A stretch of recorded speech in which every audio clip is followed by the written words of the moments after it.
зараженностьларын тегендә карыйбыз. Назия Сибгатуллина 12 ел Кайбеш районының Кулаңгы хуҗалыгындагы элеваторда эшли. Тәҗрибәсе зур, ашлыкның сыйфатын бер карауга әйтеп бирә ала. Бөртекләрнең анализ үрнәген алу өчен заманча җиһазлар кулланыла.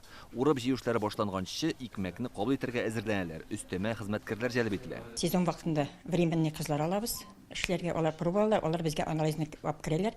Иң беренче итеп влажность карыйбыз. Аннары соң качествосын карый башлыйбыз, килкавины карыйбыз. Если бодай булса, число падений карыйбыз. Классларга бүләбез. Кулаңгы хуҗалыгы элеваторы тимер юл буенда урнашкан. Ашлыкны кабул итү, тиеп җибәрү буенча әһәмиятле роль үтәй. Монда икмәк саклау шартлары белән танышу өчен комиссия вәкилләре килде.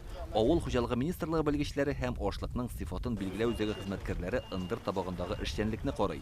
Төп игътибар лабораторияләргә һәм ашлык киптерү җайланмаларына юнәлдерелә. Республика буенча җөрибез, бөтен элеваторларны, бөтен ХППны тикшерәбез.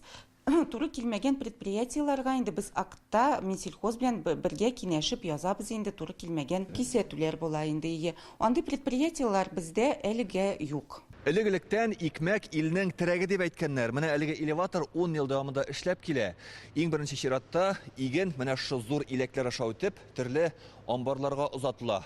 Ул барлык таләпләргә дә туры килә. Басуларда урып җыю эшләре башланганнан соң монда барлыгы 56 000 тонна ашлыкны кабул итәргә әзер торалар. Объект әзер безне икмәк кабул итәргә. Bütün складлар чистартылган, газациялар буенча эшләнгән дип әйтергә була инде. Биредә будай, арыш, арпа, борчак, кукуруз кабул итәләр. Явым-чымсыз көннәрдә тәүлегенә 3000 тоннага кадәр ашлык эшкәрткән чаклар бар, ди хуҗалык директоры. Ашлык Кайбеш районыннан, Апастан и Верхний Услоннан. И читтән шул Самарская областенда кергән мөртенне. Безнең беренче таләп инде зараженность булмасын икмәктә, барлыкка килмәсен.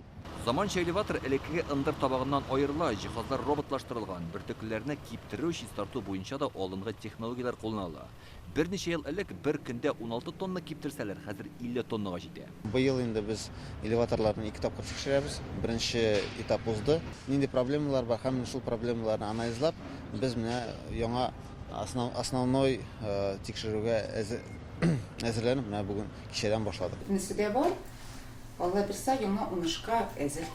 Республикада ашлык эшкәртә торган 42 оешма бар. Урып җыю эшләре башланганчы белгечләр һәрберсен тикшерәчәк. Казан һәм Шәмәрдәндәге элеваторларны караганнар инде. Чиратта Каратундагы икмәк эшкәртү объекты. Кайбеш районыннан Илдар Сафиуллин, Алмаз Зиятдинов, Яңа Гасыр каналы.